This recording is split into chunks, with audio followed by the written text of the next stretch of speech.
வணக்கம் குரு. ம்.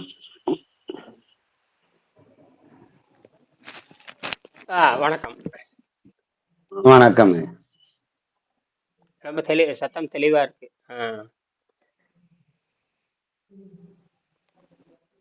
சத்தம் ரொம்ப தெளிவா இருக்கு. நீங்க பேசினா தெளிவா இருக்கு. என்ற பேச தெளிவா இருக்கா? தெளிவா இருக்கு. எப்பொருள் யார் யார் கேட்பினும் அப்பொருள் அப்பொருள் மெய்ப்பொருள் காண்பது அறிவு. அப்ப ஏன் இதை சொல்லிட்டே இருக்குன்னா, இதுதான் வள்ளுவருடைய அடிப்படை நாதம். வள்ளுவருடைய அடிப்படை இதுதான். எப்பொருள் எவன் சொன்னாலும், இப்ப நான் சொல்றதை நீங்க ஏத்துக்கணும் அவசியம் இல்லை. கடவுளே வந்து சொன்னாலே ஏத்துக்காதேங்கிறாரு. என்னது இதுல எப்பொருள் ஏத்துக்காத. ஏன்னா உன்னுடைய செல் இருக்கு, என்னுடைய கோடிக்கணக்கான செல் ஒவ்வொரு கடவுளாக இருக்கிறது. அப்ப உனக்கு உள்ள எத்தனை கடவுள் இருக்காரு தெரியுமா? ஒரு செல்லு ஒரு கடவுள் வச்சுட்டா பல ட்ரில்லியன் கடவுள் உள்ள உட்காந்துருக்காரு. ஒவ்வொரு செல்லுமே வந்து 35 வாட்ஸ் சக்தி. ஒவ்வொரு செல்லுமே 35 வாட்ஸ். அதாவது ரூம் டெம்பரேச்சர், நம்ம ரூம் டெம்பரேச்சர் எவ்வளவு தெரியுமா? சராசரி 37 டிகிரி. உலகம் பூரா சில நாடுகள்ல 25 டிகிரி இருக்கும், சில நாடு 20. நம்ம நாட்டுல இந்தியா நாட்டினுடைய கணக்குப்படி 37 டிகிரி ரூம் டெம்பரேச்சர். இப்ப எடுத்து லேசர் வச்சு செக் பண்ணி பார்த்தா 37 டிகிரி தெரியும். வீட்டுல ஓடிட்டு இருக்கும் ரூம் டெம்பரேச்சர். வெயில்ல பாத்தீங்கன்னா 37 38 இருக்கும். பாலைவனத்தில் 50 இருக்கும். அதெல்லாம் விட்டுருங்க. இந்த 35 வாட்ஸுங்கிறது 35 டிகிரி ஹீட்டு. 35 டிகிரி சாதாரணம் அல்ல. ஒரு கிராம் தண்ணி இருக்கு இல்லையா? ஒரு கிராம் தண்ணி, ஒரே ஒரு கிராம், சிங்கிள் கிராம் தண்ணியை 100 டிகிரி வெப்பம், 100 டிகிரி 100 டிகிரி 100 டிகிரி வெப்பத்துல அது ஆவியாய் கொதிச்சு மேல ஓடிடும். அந்த டிகிரி வெப்பத்தை சூடு பண்றதுக்கு 470 ஜூல் தேவைங்கிறான். 470 ஜூல் ஒரு வினாடிக்கு. ஒரு கிராம் தண்ணிக்கு 470 ஜூல். இது வந்து ஜூல் கால்குலேஷன், வெப்ப அளவுன்னு சொல்லுவாங்க. இந்த வெப்ப அளவு கணக்கு போட்டுதான் வந்து ரயில் என்ஜினுக்கு எப்படி இயக்குறது கணக்கு போடுவாங்க. ரயில் என்ஜின் ஓடுதுல, ஜிக்கு ஜிக்கு ஜிக்கு ஜிக்கு ஜிக்கு ஜிக்கு ஜிக்கு ஜிக்கு ஜிக்கு கூட்ஸ், அது வேக்கம் என்ஜின். இதெல்லாம் கணக்கு, பயங்கரமான சக்தி. அப்போ ஒரு கிராம் தண்ணியை 100 டிகிரிக்கு உயர்த்தணும்னா ஒரு வினாடி நேரத்துல, என்னது ஒரு வினாடி நேரத்துல ஒரு கிராம் தண்ணியை 100 டிகிரிக்கு ஒரு வினாடி நேரத்துல செய்யணும். சும்மா ஒரு மணி நேரத்துல செய்யக்கூடாது. ஒரு வினாடி நேரத்துல எவ்வளவு ப்ரெஷர் கொடுத்தா எப்படி அந்த ஹீட் ரைஸ் ஆகுன்னு அவ்வளவு பவர் தேவை. அவ்வளவு பவர் தேவை. நினைச்சுக்கூட அந்த லிப்ட் எல்லாம் அப்படித்தான். லிப்ட் எல்லாம் இருக்கு இல்லையா? ஒரு டன், 10 டன், 50 டன் அப்படியே தூக்குது பாத்தீங்களா? அதெல்லாம் வந்து ஒரு செகண்ட்ல இவ்வளவு பவர் இறக்கணும். ஒரு செகண்ட்ல நினைச்சு கூட பார்க்க முடியாது. அந்த மாதிரி நம்ம உடம்பு இருக்க சாதாரண விஷயம் இல்லை. நம்ம என்ன விளையாட்டு நினைச்சிட்டு இருக்கிறோம்.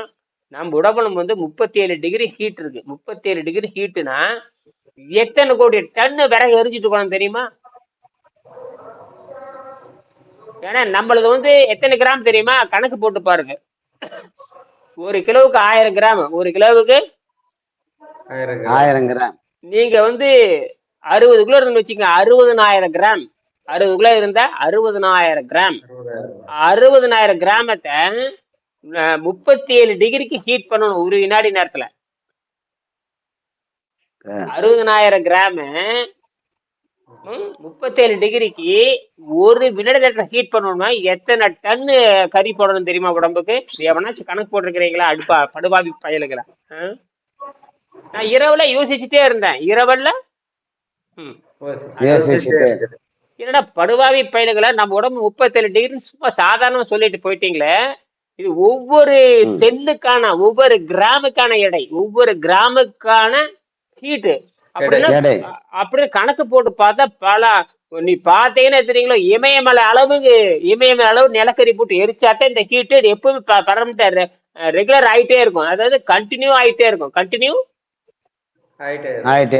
ஒரு வினாடி கூட தாமதிக்க கூடாது. ஒரு வினாடி தாமதிச்சுதுன்னா இப்ப நம்ம உடம்புல 37 டிகிரிக்கு திடீர்னு 20 டிகிரிக்கு வந்து நான் செத்து போயிடுவேன் நான். அவ்வளவுதான், கதை முடிஞ்சு போச்சு. 2 டிகிரி குறைஞ்சாவே கோயந்தாதான். அப்ப இருத்துக்கு இழுக்கும். ம், ம். காய்ச்சல் கூடுனாலும் ஆபத்து, காய்ச்சல் குறைஞ்சாலும் ஆபத்து. இப்ப புரியுதா? நம்ம எவ்வளவு ஒரு ரகசியத்துல உட்கார்ந்துருக்கணும். இது எவனும் பதில் சொல்ல மாட்டானுங்க. அது எதுக்கு ம். சொல்றேன்னா, இவ்வளவு ரகசியம் நம்ம உடம்புல இருக்குது. இது எவனுமே பிரிச்சு பாசுறது இல்ல, பண்றது இல்ல.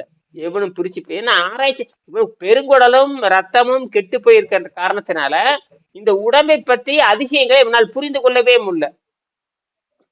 ம். இப்ப இந்த கேள்வி நீ கேட்டு பாருங்க. இந்த கேள்வி நீங்களே கேட்டு பாருங்க. ஒரு ரயில் என்ஜின் அந்த 1 கிராம் தண்ணியை சூடு பண்ணுவதற்கு 100 டிகிரிக்கு 1 கிராம் தண்ணியை 100 டிகிரிக்கு 1 வினாடி நேரத்தில் சூடு பண்ணோம்னா எத்தனை ஜூல் வேணும்? 470 ஜூல் வேணும். சரி, அப்படியே இருக்கட்டும். நம்ம வந்து 37 டிகிரி இருக்கோம். 37 டிகிரிக்கு என்னுடைய உடை வந்து 60 கிலோ. அப்ப எனக்கு 60,000 கிராம் இருக்கு. 60,000 கிராம் நான் 1 வினாடி நேரத்தில் 100 டிகிரி உயர்த்தணும்னா எத்தனை லட்சம் டன் கணக்கு போட்டு அத்தனை ஆயிரம் கிலோ நிலக்கரி போட்டீங்கன்னா தான் 1 டிகிரி அப்படி ஏறி நிற்கும். இப்ப அப்படின்னா நான் வந்து 60 ஆண்டு உயிரோடு இருக்கிறேன், 70 ஆண்டு உயிரோடு இருக்கிறாள், 100 ஆண்டு உயிரோடு இருக்கணும்னா இந்த 100 ஆண்டு வரைக்கும் 1 வினாடி நேரத்துக்கு இவ்வளவு ஜூல் எரிஞ்சுக்கிட்டே இருக்கணும். இவ்வளவு வெப்பம் எரிஞ்சுக்கிட்டே இருந்தாத்தான் நான் அந்த 37 டிகிரி மெயின்டைன் ஆயிட்டே இருக்கும். நினைச்ச கூட பார்க்க முடியும். அப்படி இந்த ஹீட் யார ரைஸ் பண்றாங்கன்னா, ஒவ்வொரு செல் பல ட்ரில்லியன் நட்சத்திரம் எவ்வளவோ அந்த செல் உள்ள இருக்கு. அத்தனை தனக்குத்தானே வெப்பத்தை உருவாக்கி சிங்கரிசி, இட்லி, தோசை, பூரி, பொங்கல், கறி, முட்டை, கோழி, கீரை, காய் இதெல்லாம் ஹீட் ரைஸ் பண்ணாத மகனே, அதுவே ரைஸ் பண்ணுது. Self rising. எப்படி சூரியன் தனக்குத்தானே எரிஞ்சு கொண்டு இருக்குது, நட்சத்திரம் தனக்குத்தானே, அது எரியறதுலாம் கிடையாது. நாம எரியுதுன்னு சொல்றதே தப்பு. சூரியன் எரியறதுலாம் கிடையாது. என்னது? அதனுடைய உருவமே அவ்வளவு. அதுதான் இயற்கை. எரியறது இல்ல, அது உரியறது. உறிஞ்சு அமுக்குறப்ப தானாவே சூடு உண்டாகுது. நமக்கு புரியறதுக்காக என்ன சொல்லியிருக்காங்கன்னா, சூரியன் எரியறதுலாம் கிடையாது. என்னது? எரியறது இல்லை. ஒண்ணு இல்ல. நீங்க பம்ப் பண்றீங்கன்னு வச்சுக்க, உதாரணத்துக்கு சைக்கிள பம்ப் அடிக்கிறீங்க. சைக்கிள்ல காத்துல பம்ப் அடிக்கிறப்ப கீழே பாத்தீங்கன்னா ஹீட் உண்டாகும். கீழே பார்த்தா ஹீட் இருக்கு. இதே இல்லையா? அப்ப உறிஞ்சி அமுத்துறப்ப ஹீட் ஆயிரும்.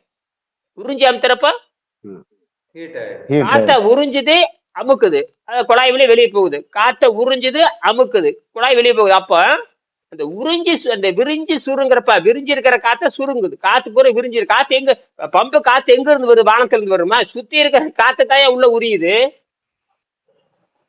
சுத்தி இருக்கிற காத்த உரியுது. அதுக்கு மேல பம்பு மேல சின்ன ஓட்டை இருப்பான். அந்த ஓட்டை விட உறிஞ்சப்பட்டு மேல கீழே போயிடும். கீழே வாசல் இருக்கா, வெளியே போகாம ஒரே அமுக்கிறப்ப காத்து சாய ஒரு கேப்ல பிச்சுட்டு போகுது. இந்த பம்ப் மெத்தட் இந்த பம்ப் மெத்தட் இருந்தா தான் கூட நான் என்னுடைய நுரையீரல் இருக்கு, எனக்கு நுரையீரல் இருக்கு அப்படின்னு சொல்றேன் இல்லையா? இது நான் வந்து இப்ப பாருங்க, நான் செயற்கையா மூச்சு இருக்கிறேன். இது நான் செயற்கையா பண்றேன். என்னது?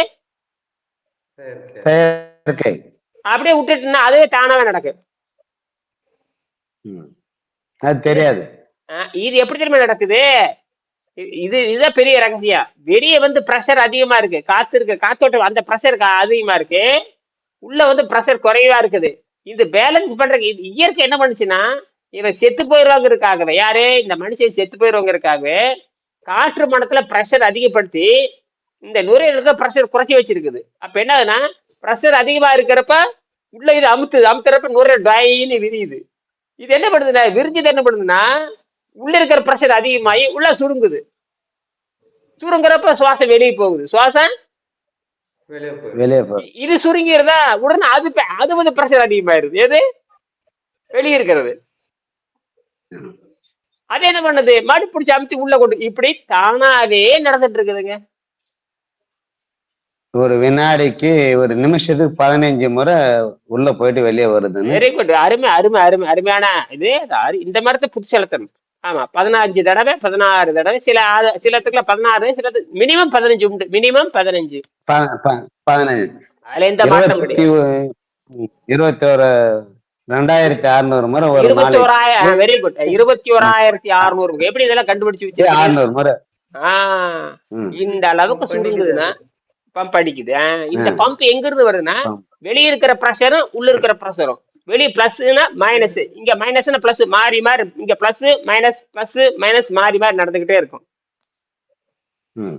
இதெல்லாம் யாருங்க இதெல்லாம் செய்யறாங்க? இல்ல டாக்டர் செய்யறாரான்னு கேக்குறேன். டாக்டர் எழுதுக்கிற இதெல்லாம் நமக்கு நேரம் இல்லை சிந்திப்பதற்கு.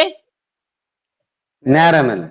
காலையில எந்திரிக்கிறான், பல்ல வளர்க்குறான், காப்பி குடிக்கிறான், இட்லி போடுறா, தோசையை போடுறா, 10 மணிக்கு புரோட்டா தின்றா, ஒரு போண்டா தின்றா, 11 மணிக்கு மிச்சரை தின்னு, பக்கடாவு தின்னு, சாயங்காலம் மத்தியானம் 12 மணி பசிச்சாலும் சரி, பசிக்காட்டியும் சரி, அது ஒரு காப்பி குடி, இடையில ஒரு பாயசத்தை போடு, மாடி ஒரு மணிக்கு பார்க்கலாம், மாடி போடுற வகையில் இப்படி போட்டுட்டே பிய போட்டுக்கிட்டே இருந்தா இப்ப என்ன உனக்கு தெரியும்? லாஜிக் எப்படி ஆச்சுங்களா ஐயா? நான் சம்பாதனை பண்றேன், சாப்பிடுறேன், சம்பாதனை பண்றேன், சாப்பிடுறேன், துடிமை பண்றேன்ன்றாங்க. அது மட்டும் இல்ல, உரிமை அது இந்த வயசுல சாப்பிட்டேன், அதுக்கு இந்த வயசுல செத்தேன், இந்த வயசுல சாப்பிடணும்னா இதெல்லாம் வந்து உணர்கிறோம். இப்ப இது எல்லாத்துக்கும் தெரிஞ்சிருக்கு, யாரு பஜாரா பேசல, எல்லாத்துக்குமே தெரிஞ்சிருக்குது. சரி சரி சார், அந்த அளவுக்கு சாப்பிட்டீங்களப்பா, சரி வசதி இருக்குது, வாய்ப்பு இருக்கு, சாப்பிட்டது இல்லையா, அப்படியேப்பா நோய் வந்துச்சு?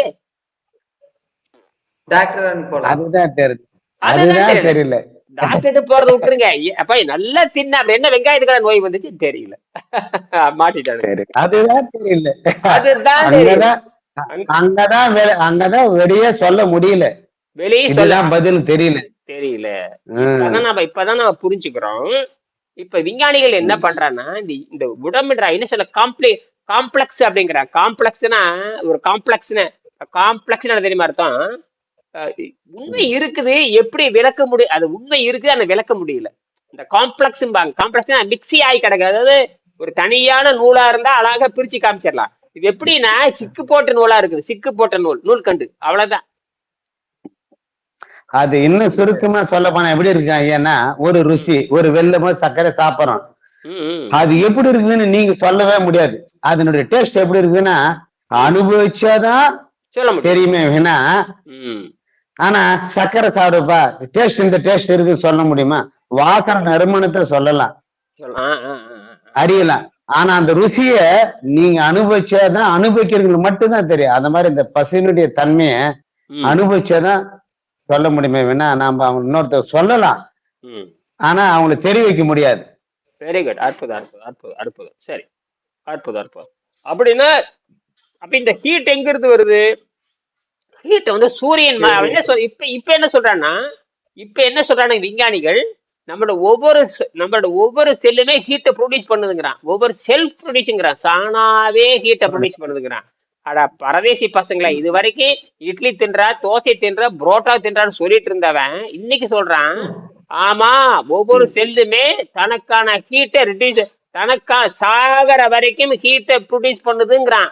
அட பருபாவிகளா, அத பாதுகாக்கிறது தெரியல. இப்ப பாதுகாக்க தெரியாம தான் நாம விட்டுறோம். நாம என்ன பண்றோம்னா, இப்ப சாப்பிடுறது சாப்பிடாம இருக்கு தூக்கி ஓரமா வச்சிருங்க, அதை சாப்பிடுறோம் சாப்பிடாம இருக்கிற தூக்கி ஓரமா வச்சுக்கிட்டு இந்த பாடியோட ஹீட்டை எப்படி மெயின்டைன் பண்றது? எத்தனை வருஷத்துக்கு? 120 ஆண்டுக்கு. எனக்கு இப்ப கண்டுபிடிச்சு சொல்லிட்டானுங்க, சூரியன் மாதிரி தான் வேலை செய்யுதுன்ட்டான். என்னது இப்ப அதையும் சொல்லிட்டானுங்க, சூரியன் மாதிரி வேலை செய்ய. அடங்கொக்க மக்கா, சூரியனுக்கு எவனும் பெட்ரோல் போடுறது இல்ல, எவனுக்கு டீசல் போடுறது இல்ல, பெட்ரோல் போடுறது இல்ல, விறகு போடுறது இல்ல. அட கேனப்பயலுகளா, அது தானா உறிஞ்சு இன்னொரு கிரகத்துல இருந்து எதுவும் எடுக்கிறது, போய் கடன் வாங்கின்னு வர்றது இல்ல, சம்பாதனை பண்றது இல்ல, தானாவே செயல்படுது. அது போலதான் இந்த உடம்பு தானா செயல்பட்டுன்னு இருக்குது அப்படின்னு அத உணரல. இதுக்கு பேர் என்ன தெரியுமா அர்த்தம்? என்ன சொல்றான்னு கேட்டீங்கன்னா, இன்னும் இந்த நேரத்துல நீங்க கண்டுபிடிக்கலாம். என்ன சொல்லலாம்னா, திடீர்னு ஒரு குளிர்ச்சி வருது, மழை பெய்யுது, திடீர்னு பனிக்காலம் வருது, குளிர்காலம் வருது, அல்ல ஒரு திடீர்னு ஒரு குளிர்ச்சி வர்றப்போ இந்த உடம்பு 35 டிகிரின்னு வச்சுக்க, திடீர்னு 40 டிகிரி டெம்பரேச்சர் அதிகமாகும். ஏன்னா வெளியே இருக்கிற குளிர்ச்சிக்கு தகுந்த மாதிரி இது டெம்பரேச்சர் மேல இருக்கும். வெளியே ஏன்னா இந்த 35 டிகிரி அப்படி இருக்கு, 37 டிகிரி அப்படி இருக்கிறது இல்ல, மழையில நினைறான், அது இன்னும் டெம்பரேச்சர் தேவை. தானா ஒர்க் பண்ணிதான் மனுஷன் அங்க வாழ வச்சுன்னு இருக்குது, உயிரை தக்க வச்சுக்குது. அது இது எங்கடா இருந்து வருது பார்த்தீங்கன்னா, இது எங்க வருதுன்னா அது உணர்ந்துக்குதுங்கிற. ஓ, வெளியே ஹீட்டுக்கு தகுந்த மாதிரி ஹீட் ரைஸ் பண்றா அப்படிங்குது. இது இது அதே கரெக்ட். மாதிரி வெயில் காலத்துல ஹீட் வெளியே தாச்சானா அத கூல் பண்றதுக்கும் அந்த தன்மை இருக்காது. ரெடி ஆயிடுது. இப்ப சொல்றேன், இதெல்லாம் எங்க இருந்து வருதுன்னு புரிந்து கொள்ள முடியுங்குதுங்கிற. எங்க இருந்து யார் கமெண்ட் பண்றாங்க, யார் கட்டளை இடுறாங்க, யார் கொலை சொல்றாங்க, எவன் கற்பழிக்க சொல்றான்னு எங்களுக்கு புரியலங்கிறான். கற்பழிப்பு நடந்தது, கொலை நடந்தது, அப்படி எவன் அனுப்புறான்னு தெரியல.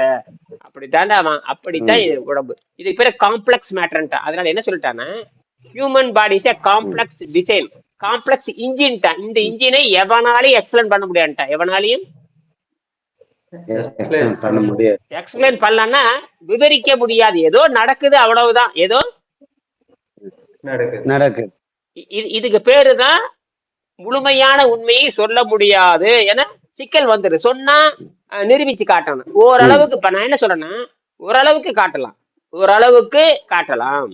இப்படித்தான் இருக்கு. இப்ப நான் சொல்றது உண்மை அல்ல, ஓரளவுக்கு சரி, ஓரளவுக்கு சரியானது. ஏன்னா சரியானது, ஓரளவுக்கு சரியானது. இதுதான் சொல்லணும். இது மேக்சிமம் ரிசல்ட் தான். இப்ப வந்து என்ன சொல்றான்னா, இந்த உடம்பு மாறிக்கிட்டே இருக்கறனால பிளட் ரிப்போர்ட் இப்படித்தான் என்று சொல்லவே முடியாது. பிளட் ரிப்போர்ட் மாறலாம், யூரின் ரிப்போர்ட் மாறலாம், உன்னுடைய மனம் மாறலாம். என்னது மனம் மாறலாம், உன்னுடைய பழக்க வழக்கம் மாறலாம், உன் சுற்றுச்சூழல் மாறலாம். இதுக்கு தகுந்த மாதிரி பிளட் ரிப்போர்ட் மாறிட்டே இருக்குங்கிறான். அப்ப ஸ்டாண்டர்ட் ஒண்ணும் கிடையாது. ஸ்டாண்டர்டுன்னு அப்படின்னு ஒண்ணும் கிடையாது. அன்னைக்கு என்ன ரேட்டோ, அப்ப என்ன சாப்பிட்டையோ, எப்படி கிளீனா இருக்குது, அப்பத்த ரிசல்ட் தான். அதே தவிர அது நிரந்தர ரிசல்ட் இல்ல. அப்ப இதுவே பொய்யின் ஆகி போகுது. இதுவே நிரந்தரமா எதுவுமே இருக்காதுன்னு தான் நிரூபணம் பண்றாங்க. எதுவுமே நிரந்தரமா இருக்காது அப்படிங்கிறது தான். சரி, இதுல என்ன வருதுன்னா, இப்ப நான் வந்து பிளட் ரிப்போர்ட் எடுத்து 15 வருஷத்துக்கு மேல ஆச்சு. எத்தனை வருஷத்துக்கு மேல ஆச்சு? 15 வருஷம். இதுக்கு முன்னாடி சும்மா மாசம் எங்க ஊர்ல பாத்தீங்கன்னா, அங்க ஜெயின் ட்ரஸ்ட் இருக்குது. எங்க ஊர்ல ஜெயின் ட்ரஸ்ட் எப்படி அங்க இருக்கிற மாதிரி ஜெயின் ட்ரஸ்ட் இங்க இருக்குது. லால் ஜெயின் ட்ரஸ்ட்னு பெரிய நிறுவனம். அவங்க இலவசமா வெறும் 1000 ரூபாய்க்கு எடுத்தாங்கன்னா வெறும் 150 ரூபாய், இன்னைக்கே எடுத்து வெறும் 150 ரூபாய்க்கு ஃபுல் டெஸ்ட் எடுத்துறாங்க ட்ரஸ்ட்ல. ஜெயின் அவங்க மகாவீர் ஜெயின்.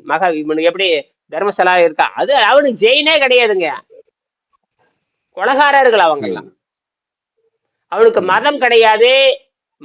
அது பேருதான் ஜெயின். அது இருந்த வீரேந்திர ஜெயின், தர்மேந்திர, என்ன அளவோ ஜெயினோ, வீரேந்திர ஜெயின், தர்ம. அவனுக்கு மனுஷனே கிடையாது. அவனுக்கு மதம் கிடையாது, சாதி கிடையாது, மொழி கிடையாது, மனித நேயம் கிடையாது, எதுவுமே இல்லாத. அவன் எதுலையுமே மதத்திலையும் சேர்த்தக்கூடாது. எது இந்த மதத்திலையும் சேர்த்தக்கூடாது, இந்த சாதியிலையும் சேர்த்தக்கூடாது, இந்த கடவுளையும் சேர்த்த, இந்த நாட்டையும் அவனை சேர்த்தக்கூடாது. என்னது அவனை எதுலையுமே சேர்த்தக்கூடாது. அவனை கொலை பண்றவனை போய் எந்த மதத்துல சேர்த்துவீங்க? கொலை பண்ற கொலைகார கும்பல் தான் சேர்த்தணும். அப்ப கொலைகார கும்பல் எந்த சாதியை சேர்ந்தவன்? கொலைகார கும்பல் எந்த சாதியை சேர்ந்தவன்? ஜெயிலர் சேர்ந்தவன், ஜெயிலுக்குள்ள இருக்க வேண்டிய. இப்ப பெங்களூர்ல கூட, பெங்களூர்ல 3 நாளைக்கு முன்னாண்ட, பெங்களூர் இதே பெங்களூர்ல இதே ஜெயின் சமூகத்துக்கு வந்து தர்மஸ்தலம் நடக்கிற கொடுமைக்கு எதாக போராட்டம் பண்ணாங்க. யாருக்கும் வெளியே வரல. டிவியில பார்த்தேன் நான். இது ரொம்ப தப்பு நடக்குது. எங்க ஜெயின் சமூகத்துக்கு இழிவுங்கிறான். ஜெயின் சமூகத்துக்கு அதே அந்த கணேஷ் பாக் கம்யூனிட்டி சேர்ந்தவங்க இது எல்லாரும் ஒத்துக்குவாங்க. எங்க மதத்தை சொல்றீங்க, அவ ஜெயின் சொல்றீங்க. எங்க ஜெயின்ல வந்து என்ன சொல்றாங்கன்னா, எங்க ஜெயின்ல வந்து எந்த உயிருக்கு தீங்கு செய்யக்கூடாது. ஜெயின் அந்த சமணரோட கொள்கையை வந்து எந்த உயிருக்கு தீங்கு செய்யக்கூடாது, எந்த உயிருக்கும் தீங்கு செய்யக்கூடாது. அப்படி செய்யறவன் ஜெயினரா இல்லைங்கிறான். அப்படி செய்யறவன் ஜெயினரே கிடையாது. இதுதான் கட்டிருக்க அந்த பேரை புடிங்கணும். ஃபர்ஸ்ட் தர்மஸ்தலத்துல அவங்க இருக்கிற பேரை புடிங்கணும். உனக்கு அந்த பேரே கிடையாது, ஃபர்ஸ்ட் அதை எடுக்கணும். அதுதான் எடுக்கும். அதைத்தான் சொன்னான் அவன். அதை சொல்லிட்டான். இங்க ஜெயின் சமூகத்துக்கே கேவலம்ட்டான். ஜெயின் சமூகத்துக்கே கேவலம். எங்க கோயில பாருங்க, நீங்க போய் பாருங்க. நீங்க அந்த கோயில் போய் அந்த கோயில பாத்தீங்கன்னா, அந்த கணேஷ் பாக் கோயில போய் பாருங்க. அந்த கோயில் கிடையாது, பெரிய மண்டபம், எந்த உருவம் கிடையாது. முன்னாடி மட்டும் அந்த ஜெயினர் அப்படியே அமைதியா இருக்கிற மாதிரிலாம் படம் போடும்போது அற்புதமான இடம் தான். மாசத்துக்கு ஒரு விழா நடக்கும். அவன் என்ன சொல்றான்னா, எங்களுக்கு இவ்வளவு பெரிய இடம் இருக்கு, மரம் தான் நட்டி இருக்கமே தவிர எந்த பணமும் இங்க இல்லைங்கிறான். ம். இவ்வளவு மரம் நட்டி இருக்கோம், இவ்வளவு மண்டபம் நட்டி யாரையும் கொலை செய்யறதோ இதெல்லாம் தப்பு. ஆனால் நீங்க ஜெயின் சொல்றீங்க, மகாவீர் ஜெயினுங்கிறீங்க, தர்மேந்தர் ஜெயின், இது வந்து எங்களை காயப்படுத்துதுங்கிறான், எங்களை காயப்படுத்து. அதுதான் மானரோசம், அதுதான் மானரோசம். கொலைகாரனுக்கு சாதி எதுக்குங்க, மதம் எதுக்குங்க? அவன் பீதிங்கிறவன், அவன் வந்து பணத்துக்கு பீதிங்கிறவன், பணத்துக்கு. இந்த மாதிரி தான் நம்ம யோசிக்கணும். அது அப்படி போயிட்டு போகுது, நாசமா போட்டு எவனா தப்பிச்சுப்பா. ஆனா நாம என்ன உணர்வா இருக்கிறோம்னா, புனிதம்னா உடம்பை எப்படி புனிதமாக வச்சுக்கிறது. நேற்று கூட நான் தனிப்பட்ட முறையில் ஒரு வீடியோல போட்டேன். தனிப்பட்ட முறையில் வீடியோ, இப்ப நாம பேசின வீடியோ 120 பேர் பார்த்திருக்கான். என்ன சொல்லியிருக்கான்னா, பெருங்குடல் பீ இருக்கிறவன் கடவுளை கும்பிடக்கூடாதுன்னு எழுதியிருக்கான். பெருங்குடலில் எவன் பீ வச்சிருக்கானோ கடவுளை கும்பிடக்கூடாதுன்னு பூஜையா இருக்கிறதுக்கு அவங்களுக்கு தகுதியற்றவங்க போட்டாச்சு. எல்லாரும் பார்த்திருக்கிறாங்க. இந்த கடவுள் பெருங்குடல் பீயா, அப்புறம் யோசிச்சு, ஆமா நம்ம குடலையும் பீ தானே இருக்கமா, அவன் அப்புறம் எப்படி நீ கடவுளை கும்பிடு? அப்ப எப்படி நீ எதுக்கு அவனுக்கு செருப்படி போடுறதுக்காக போட்டேன் நான். செருப்படி எல்லாம் அப்படின்னா இந்தியாவுக்கு உலகத்திற்கு அத்தனை சாமியார், உலகத்துல இருக்கிற எல்லாம் எனக்கு தமிழ்ல அது இங்கிலீஷ்லயே ஓட்டிக்கலாம். அவன் வந்து இங்கிலீஷ்லயும் பார்க்கலாம். நான் இங்கிலீஷ் அடுத்து இன்னைக்கு இங்கிலீஷ்ல போட போறேன். இங்கிலீஷ்ல டிரான்ஸ்லேட் போட்டுடலாம். அது ஒரு பிரச்சனையே கிடையாது. ஏன்னா மலத்துல சோத்து பீ இல்லாத நீங்க நான் தான் சோத்து பீ கிடையாது. காய்கறி வந்து பீ ஆகாது, புரியுதா? அது ஏன்னா அது பசையா மாறாது. காய்கறி வந்து பசையா மாறாது, நல்லா புரிஞ்சுக்கணும். காய்கறி வந்து உணவே கிடையாது. நீ ருசியா சாப்பிட்டாலும் சரி, ருசி இல்லாம சாப்பிட்டாலும் சரி, நெய் போட்டு சாப்பிட்டாலும் சரி, கடலை போட்டு, அது வந்து உணவு கிடையாது. அது அதாவது செயற்கை உணவு, செயற்கை சுவை சேர்த்துறோம், நெய் சேர்த்திக்கிறோம், உப்பு போட்டுக்கிறோம், அதெல்லாம் பிரச்சனையே அல்ல. அது மொத்தத்துல உணவே கிடையாது. அது அந்த குடலை சுத்தம் செய்கின்ற துடப்பக்கட்டை. ஆனா நமக்கு ருசியாம இருக்கும், தெம்பும் கொடுக்கும். பாருங்க, மாட்டிக்கிட்டோம். அவனுக்கு புரியல, நமக்கு புரியுது. அது உணவே கிடையாது. அவனுக்கு ஏத்துக்கொள்ள மாட்டான். அந்த மனசு இப்ப எப்படி நீங்க பிளட் ரிப்போர்ட் வந்தாலும் கூட மனதை ஏத்துக்கொள்ள மாட்டேங்குது. இல்ல இன்னும் கொஞ்சம் பிரச்சனை இருக்குங்க, அதேதான் அங்க. ஆனா நாம என்ன பண்றோம், நம்ம உயிரை காப்பாத்துறதுக்காக, நம்ம கோயிலை காப்பாத்துறதுக்காக, நம்ம கடவுள், நம்ம கிட்ட இருக்கிற கடவுள் போகக்கூடாது இல்லையா? கடவுள் எவனுக்கு இருக்க இல்லையா? என் உயிர் கடவுள், அவ்வளவுதான். என்னது உயிர் கடவுள். அதனாலதான் மதம் சொல்ற கடவுள் நான் ஏத்துக்கிறது. ஏன் இவ்வளவு கோபமா பேசுறேன்னா, எந்த மதம் சொன்னாலும் அது கடவுளாக இருக்க முடியாது. எனக்குள் கடவுள் இருக்கிறார், வேலை முடிஞ்சு போச்சு, அவ்வளவுதான். நீ ஒரு கடவுளுங்கிறியா மவனை என்ற மொத்த எடையும் கடவுள் தான்டா என்ற வந்து ஒவ்வொரு செல்லும் கடவுள் தான், ஒவ்வொரு செல்லும் கடவுள் தான். அனைத்தும் சேர்ந்து ஒருமுகமாக தெரிகிறது. அனைத்து கடவுளும் சேர்ந்து, அத்தனை செல்லும் சேர்ந்து ஒருமுகமாக தெரிகிறது. ஏனென்றால் எனக்கு வெப்பத்தை கொடுத்து கொண்டே இருக்கிறது. அட பரதேசி, எனக்கு வந்து 37 டிகிரியை வந்து ஒரு வினாடி கூட குறையாம என்ற ஹீட் ப்ரொடியூஸ் பண்ணிட்டே இருக்கு. நான் இட்லி சாப்பிட்டா என்ன, பூரி தின்னா என்ன, கோழி தின்னா என்ன, முட்டை தின்னா என்ன, பால் குடிச்சேன், அதை குடிச்சாலும் குடிக்காட்டியும் 24 மணி நேரமே என்னை ஆட்சி செய்கின்ற அந்த நேச்சுரல் எனர்ஜி எனக்கு கொடுக்கறப்ப நான் ஏன் இந்த உடம்பை கெடுத்துக் கொள்ள வேண்டும்? நான் ஏன் உணவு பழக்கத்துக்கு அடிமையா? இன்னைக்கு என்ன சொல்றாங்க விஞ்ஞானிகள், உணவு பழக்கம் தான் சொல்றான். உணவு பழக்கம் என்னது? உணவு பழக்கம். ஹேபிடேஷன் சைட்னா அந்த வாடுகின்ற பழக்கமுடைய இடம்பான். சைட் என்ன சைட்டுங்க? பரியல் சைட்டான்னு கேட்பான். பரியல் சைட்டுனா புதைக்கப்பட்ட இடமான்னு கேட்பான். ஹேபிடேஷன் சைட்டுனா வாழுகின்ற இடமான்னு கேட்பான். இதெல்லாம் விஞ்ஞானம். மக்கள் வாழுகின்ற பகுதியா அல்ல செத்து சுடுகாடான பகுதியான்னு கேட்பான். பரியல் சைட், பரியல்லாம் புதைக்கிற இடம், பரியல்லாம் புதைக்கிற இடம். தர்மஸ்தலால 100 பரியல்ங்கிறான், 1000 பரியல்ங்கிறான், 4000 பரியல்ங்கிறான். அப்படின்னா அது சுடுகாடுன்னு முடிவு பண்ணிட்டானுங்க மக்கள். வந்து அது சுடுகாடு. கோயில் எப்படி சுடுகாடா மாறும்? கோயிலை சுத்தி சுடுகாடே இருக்கக்கூடாதுங்க. கோயிலை சுத்தி எந்த கோயில் பக்கத்துல எந்த சிவன் கோயிலுக்கு முன்னாடி, எங்க பள்ளிவாசலுக்கு முன்னாடி சுடுகாடு இருக்குமா? சிவன் கோயிலுக்கு முன்னாடி சுடுகாடு இருக்குமா? அவங்க உருவாக்கி வச்சுக்கிறாங்க. உருவாக்கி வைக்கிறல, இவனுங்க பண்ற தப்புக்கு அங்கேயே புதைச்சிருக்கிறானுங்க, அங்கேயே புதைச்சிருக்கானுங்க. தெரியாம இருக்கணும்ன்றது. சரி, கேட்டா கோயிலுக்கு வரவங்கள தற்கொலை பண்ணிக்குவாங்களாம். நான் சொன்னேன், அப்ப கோயிலுக்கு வரவங்கள தற்கொலை பண்ணிக்கலாம் நீ போர்டு எழுதி வச்சிருக்கிறியா? வானான்றது தற்கொலை பண்ணிக்கிறாங்கன்னா இவர் வானான போர்டு போடலாம்ல, ப்ரொடெக்ஷன் கொடுக்கலாம்ல. தற்கொலை நடக்குது யாரு பண்றாங்க கேமரா போட்டுக்கலாமே. 3 வருஷமா கேமரா எதுக்காக தற்கொலை பண்ணிக்கிறாங்க? அப்ப ஒரு 1000 கேமரா வச்சிருக்கலாம் இல்லையா? தற்கொலை பண்ணிக்கிறாங்க அங்கங்க. இவன் என்ன பாதுகாப்பு பண்ணணும்? பட வச்சுக்கலாம்ல. ம். பணமா இல்ல அவர்கிட்ட பணமா இல்ல. பல லட்சம் கோடி பணம் இருக்கிறதுனால கேமரா வச்சிருக்கலாம், அட்வைசிங் கமிட்டி வச்சிருக்கலாம், கடவுள் போதை பத்தி சொல்லிருக்கலாம், சமணர் கொள்கை பத்தி சொல்லலாம், சாவெல்லாம் கூடாதுன்னு சொல்லியிருக்கலாம், எல்லா ப்ரொடக்ஷன் பண்ணிருக்கலாம், 1000 ஊரியல போட்டுக்கலாம், எல்லா பக்கம் கேமரா வச்சிருக்கலாம். அந்த 200 ஏக்கரா 1000 ஏக்கரா சுத்தி கேமரா வச்சிருக்கலாம். என்ன நடக்குன்னு வந்துட்டே இருக்கும். இதெல்லாம் ஏன்டா நீ பண்ணல? ஒரு நாள் ஒரு போலி ஒரு விளம்பரம் கிடையாது. யாரு தற்கொலைக்கு முயற்சிக்காதீங்க வேண்டாம் சொல்லவே இல்லையே. இது எந்த விளம்பரம் இல்ல. அன்பாயிரு அன்பே சிவம் எழுதி போடுறீங்க இல்லையா? அன்பாயிரு அன்பே சிவம் இப்படி எல்லாம் எழுதி போடும் பொழுது யாரும் தற்கொலை செய்ய முயற்சிக்காதீர்கள் யாரும் அப்படின்னு சொல்லணும் இல்ல. அப்படி எந்த விளம்பரம் இல்ல. அது இல்ல. சரி, இப்ப நாம் என்ன சொல்றோம், எதுக்கு சொல்ல வரோம்னா, இப்ப இந்த உடம்பு கோயிலா இருப்பது எப்படி? இந்த பசிதாகம் தான். இப்போ பெண்களோ ஆண்களோ தற்கொலை பண்றாங்க, இருக்கட்டும். பெண்கள் தற்கொலை கோபத்துல தற்கொலை பண்றான். அதே கோபத்துலதான் தற்கொலை முடியலேங்கிறனால தற்கொலை பண்றான். முடியவே இல்லை, இனிமேல வாழவே முடியாதுங்கிற நினைச்சு அவன் தற்கொலை பண்றான். தற்கொலைக்கு எவ்வளவு முயற்சி இருக்கு, தற்கொலைக்கு எவ்வளவு முயற்சி இருக்கு. அது என்ன சொல்றாங்கன்னா, ஆள் மனத்தில் ஏற்பட்ட கவுன்சில். அது என்ன சொல்றாங்கன்னா, டாக்டருக்கு என்ன சொல்றாங்கன்னா, சயின்டிஸ்டுக்கு ஆள் மனத்தில் மனிதன் வந்து வாழக்கூடியவன் தான். மனிதன் வாழ்றதே அறிவு கொடுத்துருக்க. அந்த ஆள் மனத்தில் இருக்கிறத மாத்தணுங்கிறான். அதுக்கு என்ன சொல்றான்னா, 3 தடவை 4 தடவை 4 சிட்டிங் 5 சிட்டிங் உட்கார்ந்து பேசினா சரியா போகுங்கிறான். அட்லீஸ்ட் 5 சிட்டிங் 5 சிட்டு 5 தடவை உட்கார்ந்து பேசணுங்கிறான். இப்ப நாம என்ன பண்ற, தினம் பேசிக்கிட்டு இருக்கோம். இதுதான் சக்சஸ். புரியுதா? மினிமம் 6 சிட்டிங்கிறான். என்ன சைக்காலஜி என்ன சொல்றான், அப்ப அவன் என்ன பேசுறான், என்ன சாப்பிடுறான் முதல் கொண்டு பேசணும்.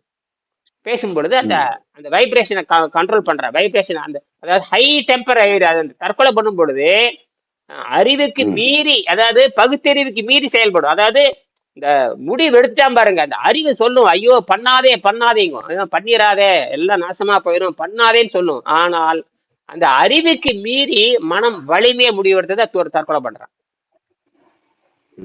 அது வந்து நினைத்து அந்த தீய சக்தி உள்ள பூந்துரும். தீய சக்தி உள்ள பூந்துரும். அறிவா இருக்கிறவன் ஆரோக்கியமா இருக்க திடீர்னு எப்படிங்க கொலை பண்ணுவீங்க? தனக்குத்தானே எப்படி கொலை பண்றான்னா, அறிவுக்கு மீறிய அந்த மந்த புத்தி, அந்த பிசாசு உள்ள பூந்துரும். அது உள்ள விடக்கூடாது. அது ஒண்ணுமே இல்ல, பசியின் தாகத்தை கட்டுப்படுத்த தெரியல. பசியின் தாகத்தை ஒழுங்கா காய்கறியும் கீரையும் தின்னுட்டு இருந்தானா அவனுக்கு சாவும் கிடையாது, மனக்குழப்பும் வராது. எழுதி வச்சுக்க. ஒழுங்கா சுத்தமான தண்ணீரும் இவட வேக வச்ச காய்கறி சாப்பிட்டு இருந்தா அவனுக்கு வந்து எந்த பைத்தியம் பிடிக்காது, எந்த கடவுளும் கண்டு அவனுக்கு ஓடியே போயிடும். ஆடமாக்கா தீய கடவுள் உள்ள வர நல்லா புரிஞ்சுக்க. 2 கடவுள் இருக்கு. இப்ப பாத்தீங்கன்னா கடவுள் 2. இப்ப நான் 2ஆ பிரிக்கிறேன். நான் நல்லது செய்கிற கடவுள் இருக்குது, தீமை செய்யற கடவுள் இருக்குது. அப்ப நமக்கு உள்ள எந்த கடவுள் வரணும் தெரியுமா? நல்லது செய்கிற கடவுள் தான் உள்ள வரணும். தீய செய்யற கடவுள் என்ன ஆகணும்? வெளியே போயிடும். இப்ப நீங்க புரிஞ்சுக்கீங்க. அப்ப தீமையெல்லாம் அப்படின்னா அந்த கொலை செய்யறதும் தீமை தான். அந்த மந்த புத்தி தான் பேரு. அதுக்கு இதுல எழுதியிருக்காரு. நீ இன்னைக்கு இதை படிச்சிருக்க. நீங்க இதுல என்ன சொல்லியிருக்காருன்னா, சித்தம் 5 வகை. இப்ப நம்ம மனதை பத்தி பேசுற இந்த எல்லாத்துக்கும் காரணம், கொலை களவு கற்புக்கு எல்லாமே காரணமே இந்த மந்த புத்தி தான். இந்த 5 வகையான மந்த புத்தி, அந்த 5 வகையான மந்த புத்தி என்ன, அதுல ஒரு மந்த புத்தி என்ன பண்ணுதுன்னா, பசினா அது ஒண்ணுமே இல்லை, அதுக்கு எந்த காரணம் இல்லைன்ட்டார். இந்த மாதிரி இங்க ஒரு தாடி வச்சிருக்காரு பாருங்க, இவரு ரஷ்ய நாட்டை சேர்ந்தவர். இந்த 8 பேர் கண்டுபிடிச்சதான் இந்த புத்தகமே. 8 1 2 3 4 5 6 7 8. இவர் வந்து திருவள்ளுவர், இது Thirumoolar, Patanjali, Germany doctor Arnold Ehret, என்னுடைய குரு நம்ம scientist Venkatesan scientist B civil engineer. இவர் வந்து இங்கிலாந்து சார்லஸ் டார்வின், இங்கிலாந்து நாட்டை சேர்ந்த சார்லஸ் டார்வின். இது ரஷ்யா நாட்டை சேர்ந்த இவான் பாவ்லே, இது இனியன். இந்த 7 பேர் என்ன சொல்றான்னு நான் சொல்றேன். 7 பேர் என்ன சொல்றாங்க நான் நடைமுறைப்படுத்திட்டு சொல்றேன். நான் கண்டுபிடிச்சதெல்லாம் கிடையாது. இந்த 7 பேர் கண்டுபிடிச்சதை நான் இப்படி வாழுகிறேன். நானு எப்படி வாழுகிறேன் சார், நான் சொல்றது ரெக்கார்டு. எவனே கிட்ட வந்து கேள்வி கேட்கலாம், இந்த விஞ்ஞானிய கிட்ட கேள்வி கேட்கலாம். அதுக்கு இந்த போஸ்டே போட்டிருக்கேன். இதெல்லாம் போஸ்ட் போட்டு இங்க ஒரு போஸ்ட் போட்டிருக்கேன் பாருங்க, கண்டுபிடிச்சதெல்லாம் போட்டிருக்கேன். எக்கச்சக்கமான கண்டுபிடிப்பு. இதெல்லாம் இந்த பேனர் வைக்க போறேன். இவ்வளவு நான் கண்டுபிடிச்சது. 70 கண்டுபிடிச்சிருக்கேன், சும்மா சாதாரணம் இல்ல. 70 கண்டுபிடிச்சிருக்கேன். எத்தனை 20 நாள்ல 70 கண்டுபிடிச்சேன், என்னாலே நம்ப முடியல. 20 நாள்ல 70 கண்டுபிடிப்பு. மின்சாரத்தை எப்படி எந்தெந்த வகையில மின்சாரத்தை அறுவடை பண்ணலாம்னு கண்டுபிடிச்சிருக்கேன். அப்ப 70 வகையில மின்சாரத்தை எடுக்கலாம். மின்சாரங்கிறது நமக்கு ஒரு ஒரு எனர்ஜி, மின்சாரங்கிறது ஒரு எலக்ட்ரிசிட்டி இல்லையா?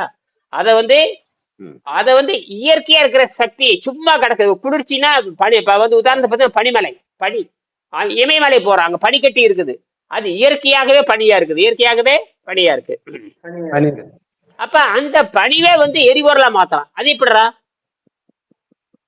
அது ஒரு எனர்ஜி. அந்த குளிர்ச்சியா இருக்கிறது ஒரு எனர்ஜி. அந்த எனர்ஜியை எப்படி கன்வெர்ட் பண்றது, அங்கிருந்து எப்படி சக் பண்றது, அது உறிஞ்சுறது எப்படி, அதுக்கு என்ன பண்ண ஒரு செராமிக் கண்டுபிடிச்சேன். அது ஒரு இதுதான் இந்த செராமிக் காந்தம். நான் சொன்னேன் 8 வகையான தூள்னு சொல்றேன் பாத்தீங்களா? அந்த 8 வகையான தூள் அப்படி போட்டோம்னா அந்த டெம்பரேச்சர் பண்ணி அது செங்கல் மாதிரி மாத்திரணும். செங்கல் நேரத்துல வந்துடும். செங்கல் நேரத்துல இந்த நேரத்துல வந்துடும். இதை வந்து நம்ம என்ன சைஸ் வேணா பண்ணிக்கலாம். பண்ணிட்டு ஒரு பக்கம் பாத்தீங்கன்னா ஜிங்க் தகடு, கலாய் தகடு, ஒரு பக்கம் கலாய் சீட்டு, ஒரு பக்கம் கலாய் மலிவு சீப்பானு, ஒரு பக்கம் பாத்தீங்கன்னா சில்வர், நம்ம சில்வர், அதாவது வெள்ளி சில்வர். அது வந்து மெஸ் மாதிரி பண்ணணும். லைட்டா மெஸ், எப்படி மணல் செலிக்கிற மெஸ் இருக்கு இல்லையா, மணல் செலிக்கிற மெஸ், அந்த மாதிரி மெஸ்ஸை வந்து மேல வச்சிடணும். வச்சுட்டு நடுவுல அந்த செராமிக், அந்த செங்கலை வச்சிட, நடுவுல செங்கல் வைக்கணும். மேல வந்து சில்வர் மெஸ், இந்த பக்கம் ஜிங்க். ரொம்ப சீப் தான் இது. வந்து எப்படி பாத்தீங்கன்னா 25 வருஷத்துக்கு 30 வருஷத்துக்கு கரையவே கரையாது, தண்ணியில கரையாது. 100 வருஷத்துக்கு தண்ணியில கரையாது, 100 வருஷத்துக்கு கரையாது. அது என்ன பண்ணுதுன்னா, அந்த செங்கல் என்ன பண்ணுதுன்னா, உள்ள இருக்கிற அந்த செராமிக், உண்மையாலுமே செங்கலுக்கு என்ன தெரியுமா, சுட்ட செங்கல்னு அர்த்தம். என்னது சுட்ட செங்கல்? 1000 டிகிரில ஹீட் பண்ணணும். 1000 டிகிரி, 1000 டிகிரில ஹீட் பண்ணாதான் அந்த களிமண் வந்து கல்லு மாதிரி மாறும். களிமண் கல்லு மாதிரி. அதுல என்ன நடக்குது தெரியுமா, உள்ள சிலிக்கான் இருக்குது. நீங்க செங்கலுங்கிறீங்களா, பூரா சிலிக்கான். மின்னு அப்படியே வெளிச்சத்துல காட்டுங்க, அப்படியே செங்கல் அப்படியே மின்னு. பாத்துருக்கீங்களா? அப்படியே பாட்டுங்க. அது ரொம்ப செட்டங்கட்டின கல்லுன்னு பேரு இருக்கு. புரியுது, கரெக்ட் தான். அத்தனை சிலிக்கான். அந்த சிலிக்கான் என்னதுன்னா, அந்த 1000 டிகிரியில டெம்பர் ஆகிறப்ப லேசா இறுகி கல்லு மாதிரி மாறிடும். அது வரைக்கும் கேப் இருக்கும். சாதாரண பச்சை களிமண், பச்சை செங்கல், அந்த கேப் அதிகமா இருக்குனது, இறுக்கம் இல்லாம கேப் அதிகமா இருக்கும். இப்ப 1000 டிகிரி விட்டு 3 நாள் எரிப்பானுங்க, 3 நாள் 4 நாள் எரிச்சுக்கிட்டே இருப்பாங்க. இப்ப தகன்னு தங்கமா மாறுறப்போ அந்த கேப் இறுகி கல்லு மாதிரி மாறிடும். கேப் இறுகி கல்லு மாதிரி. அப்ப என்னன்னா, அந்த சிலிக்கான் டெம்பரேச்சர் ஆகி உருகி இடம் கொடுக்குது, உருகுது, லேசா உருகி தனக்குள்ள ஒண்ணு சேர்ந்துக்கு. தனக்குள்ள லேசா இருக்கு, இப்படி இருக்கிறது அப்படியே உருக ஒண்ணு சேர்ந்துக்குது இப்படி. அப்ப நீங்க அந்த காரக்கல்ல அடிச்சா கூட 4 வெட்டு போட்டா கூட தாங்குது. 4 வெட்டு போட்டா கூட தாங்குது. 4 தடவை வெட்டி அப்படி டங்குன்னு, சும்மா ஒரு வெட்டுல வெட்ட முடியாது. 4-5 வெட்டு வெட்டி காய பண்ணி அப்புறம் டக்குன்னு 2ஆ போடணும். அப்பவும் கல்லு மாதிரி உடையும். பச்சை களிமண் இந்த விஷயம் இருக்கு. இந்த செராமிக் அதுல கொண்டு விட்டோம்னா அந்த தண்ணிய அது தானாவே பிரிச்சிருது. இப்ப பாருங்க, பிரிக்கிறப்போ ஹீட் உண்டாகுது, சேரும் பொழுது ஹீட் உண்டாகுது. அதுதான் சூரியன் தான். இதுதான் இது அந்த சூரியனை இப்பதான் சொல்றான், சூரியன் எரியறதும் இல்ல, அது வந்து ஒண்ணும் ஆகுறது இல்ல. அந்த காகிதம் விறகு அரிக்கிற மாதிரி இல்லைன்ட்டா. விறகு நாம பழகிட்டோம், சொல்லி தப்பாவே மண்டையில தப்பா சொல்லி கொடுத்துட்டோம். மண்டையில சூரியன் எரியுது அப்படின்னு. பூமியில நல்லா புரிஞ்சுக்கணும், பூமியில ஒரு காகிதம் எரியுன்னா 3 பொருள் வேணும். பூமியில காகிதம் எரியுது, தீப்பிடிச்சு எரியுது. ஒரு பொருள் தீப்பிடிச்சு எரியுதுன்னு வச்சுக்கோங்க, அதுக்கு 3 வேணும். அதுக்கு ஆக்சிஜன் வேணும். என்னது? கட்டாயம் ஆக்சிஜன் வேணும். எரியறதுக்கான பொருள் வேணும். தூண்டி விடுறதுக்கே ட்ரிகர் பண்ணணும், டிமீர்னு சுடணும். டிமீர்னு சுடணும். என்னது? அதுக்கு தான் வீட்டுல ஸ்டவ் வச்சிருக்கீங்களா, பர்னருக்கு வச்சிருக்கீங்களா, ஸ்டவ் வச்சிருக்கீங்களா, டப்புனு சுடுறீங்களா இல்லையா? அப்ப என்ன 3 பொருள் வேணும். ஒண்ணு, வீட்டுல நம்மளை சுத்தி ஆக்சிஜன் இருக்குது, அந்த ஆக்சிஜன் வேணும். கேஸ் வேணும், துடுகின்ற துப்பாக்கி வேணும். சுடுகின்ற டபக்கு டபக்கு டபக்குன்னு சொல்றீங்கல்ல, ஆமா. அதுக்கு பேர் இக்னிஷன் பாங்க. Ignition fire. இக்னிஷன் என்னது? இக்னிஷன். பவர். அதுக்கு பேர் இங்கிலீஷ்ல டெட்டனேட்டர் பாங்க. ஒரு பாம்பு வெடிக்கணும்னா டெட்டனேட்டர் வைப்பாங்க. பாம்பு வெடிக்கணும்னா பெரிய டெட்டனேட்டர், பெரிய பாம்பு இருக்கும். அது தானா வெடிக்காது மாவனே, அது தானால வெடிக்காது.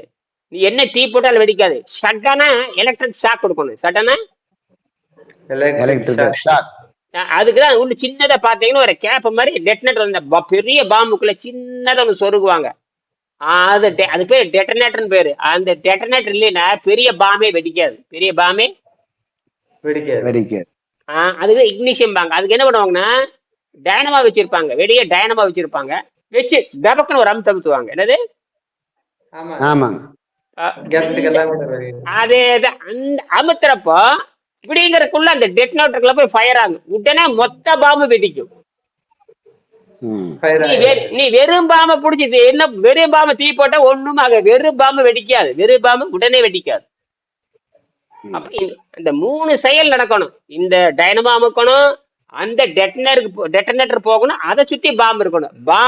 பாம்புக்குள்ள டெட்டனேட்டர், அதுல 2 ஒயரு. இந்த 3 செட்டப் இருந்தா தான் பாம்பு வெடிக்கும். ஆமாங்க. ஆனா சூரியன் எப்படின்னு கேட்டீங்கன்னா, சூரியனுக்கு காத்தே இல்லைன்ட்டான். அப்படியே அது எரியறது. இப்ப சூரியன் ஏன்னா அப்ப அங்கங்க ஆக்சிஜன் இருக்கு. அப்ப ஆக்சிஜன் இல்லைன்னா தானாவே அது உள்ள உறிஞ்சி வெப்பத்தை வருது. அது மாதிரிதான் இந்த உடம்பு தானாகவே வெப்பத்தை உறிஞ்சி தானாகவே வெளியே இழுகிறது.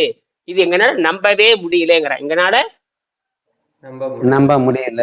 அது மட்டுமல்ல, ஒரு வினாடிக்கு இத்தனை கிலோ எடைக்கு எங்கிருந்து எனர்ஜி வருதுன்னு கேக்குறாமா. அதுல மாட்டிக்கிட்டாங்க, சிந்திக்க ஆரம்பிச்சுட்டானுங்க. ஒரு இத்தனை கிராம் எடை இருக்கு. ஒரு கிராம் எடையை 37 டிகிரி ஹீட் பண்ணோம்னா 37 டிகிரி எத்தனை டன்னு நம்ம விறகு தேவை? இந்த உடம்புக்கு இவ்வளவு விறகு எங்க இருந்து வருதுன்னா அதுதான்டா சூரியன். இப்ப என்ன சொல்றான்னா, உடம்பு ஒரு சூரியன், தனக்குத்தானே சக்தி உண்டு.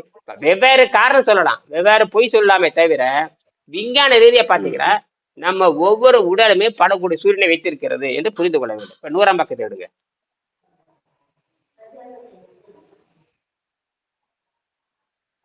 நூறாம் பக்கத்துல 96 முடிச்சுக்கலாம். 5 நிமிஷம் 2 நிமிஷம் முடிச்சுக்கலாம்.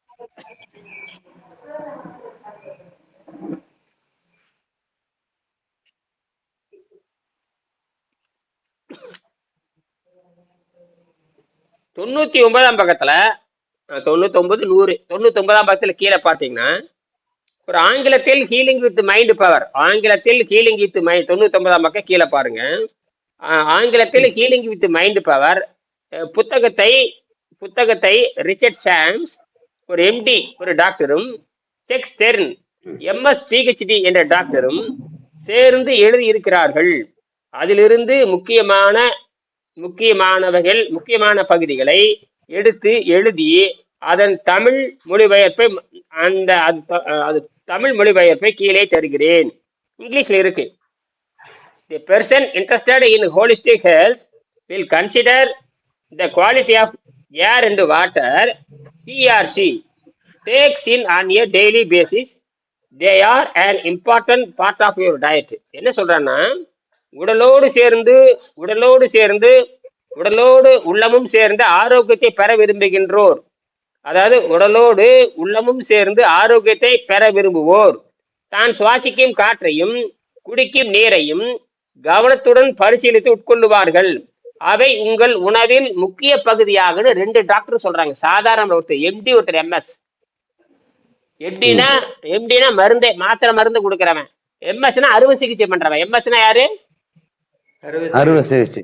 2 பேரும் சேர்ந்து அமெரிக்கால அது பாத்தீங்கன்னா உலக அளவுல இருக்கிற தத்துவத்தை ஆராய்ச்சி பண்ணி அவன் என்ன சொல்றான்னா, அது பேர் இன்டகிரேட்டட் மெடிக்கல் சென்டர்னு பேரு. இந்த இன்டகிரேட்டட் மெடிக்கல் ஒருங்கிணைக்கப்பட்ட மருத்துவம். என்னது? ஒருங்கிணைக்கப்பட்ட மருத்துவம். அதனால என்ன சொல்றான்னா, எல்லா மருத்துவம் இறுதி அல்ல, எல்லா மருத்துவ தத்துவத்தையும் பயன்படுத்தி ஒரு மனிதனை காப்பாற்ற வேண்டும் கண்டுபிடிக்கிறானுங்க. அதாவது MBBS இறுதி அல்ல, சித்தா இறுதி அல்ல, ஆயுர்வேதம் இறுதி அல்ல, இதெல்லாம் இறுதி கிடையாது. இதெல்லாம் அவனை காப்பாற்ற முடியல. என்னது? காப்பாத்த முடியல. அப்படின்னா இதுக்கு ஒரு தீர்வு இருக்கு. நோய் தீர்வதற்கு ஏதோ ஒரு தீர்வு இருக்கும் இல்லையா? இது இந்த விஷயத்துல எல்லாம் காப்பாத்த முடியல, இந்த விஷயத்துல அப்படி எந்த விஷயத்துல காப்பாத்துன்னு கேட்டீங்கன்னா கரெக்டா கண்டுபிடிச்சு சொல்லிட்டானுங்க. தூய நீரும் தான் தான் தூய காற்றும் தூய நீரும் தான் ஒரு மனிதனுடைய முதல் உணவுன்னு எழுதுறானுங்க. என்ன சாதாரணமா? இது அமெரிக்காவில வேகமா பரவிட்டு வருது. என்னன்னா இப்ப இந்தியாவில ஒருங்கிணைக்கப்பட்ட டாக்டரே கிடையாது, எல்லாம் பொய் டாக்டர் தான் எல்லாமே. போய் டாக்டர் சில டாக்டர் மட்டும்தான் என்ன சொல்றாங்க, இந்தியாவில் இருக்கிற சில டாக்டர் மட்டும் ஆமாம் இது இல்லைன்னா நீ சித்தாவிலே சாப்பிட்டுக்கோம்பா. சில டாக்டர் தான் சொல்லுவாங்க இது முடியலையே நீ சித்தாலவே சாப்பிட்டுக்கங்க அப்படின்பா. இப்ப நானே சில மருந்து சில எம்பிபிஎஸ் டாக்டர் சொல்றதை நான் கேட்டிருக்கேன். நானே சளி கிளி பிடிச்சிருச்சுன்னா அந்த சித்தால சொல்லக்கூடிய மாத்திரை தான் வாங்கி, எனக்கு சித்தா டாக்டர் இருக்காங்கன்னு சொல்லிட்டு அவனு எங்குள்ள சித்தா 6 வருஷம் படிச்சாங்க. எப்படி எம்பிபிஎஸ் 6 வருஷம் படிக்கிற மாதிரி சித்தாவும் 6 வருஷம் படிச்சாங்க. சித்தாவுமே 6 வருஷம். கவர்மெண்ட் சம்பளம் எல்லாமே உண்டு. பச்சை இங்கில கையெழுத்து போடலாம், கிரீன் இங்கில சைன் பண்ணலாம். புரியுதா? யாருங்க சித்தா டாக்டர். அவங்க அதுல பாத்தீங்கன்னா அவங்கள பிஎஸ்எம்எஸ் சொல்லுவாங்க. எம்பிபிஎஸ் பிஎஸ்எம்எஸ்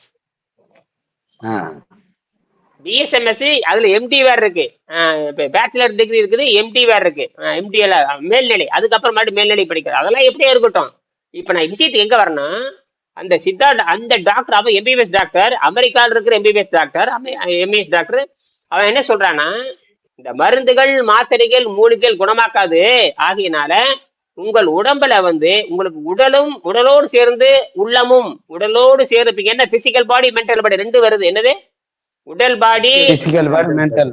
இந்த ரெண்டு வருது. இந்த ரெண்டு பாடியும் கரெக்டா இருக்கணும்னா ஒரு ஆம்பளையோ பொம்பளையோ, ஆம்பளையா இருந்தாலும் சரி பொம்பளையா இருந்தாலும் இவங்க 2 பேரும் ஆரோக்கியத்தை விரும்பும் நினைச்சீங்கன்னா முதல்ல என்ன பண்றீங்கன்னா முதல்ல கூட உணவு என்னன்னு கேட்கறா. நீ 2வது இட்லி சாப்பிட்ற பூரி சாப்பிட்ற அதெல்லாம் விட்டு தொலை.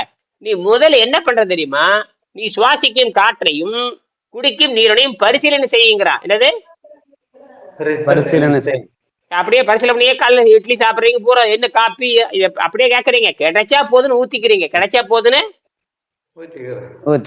எந்த பரிசீலனையும் பண்றது இல்ல, எதுவும் பண்றது, சும்மா கிடைக்கிறதெல்லாம் ஊத்திக்கிட்டே இருக்க வேண்டியது. என்னது அவனை ஊத்துறா கிடைக்கிறதெல்லாம்.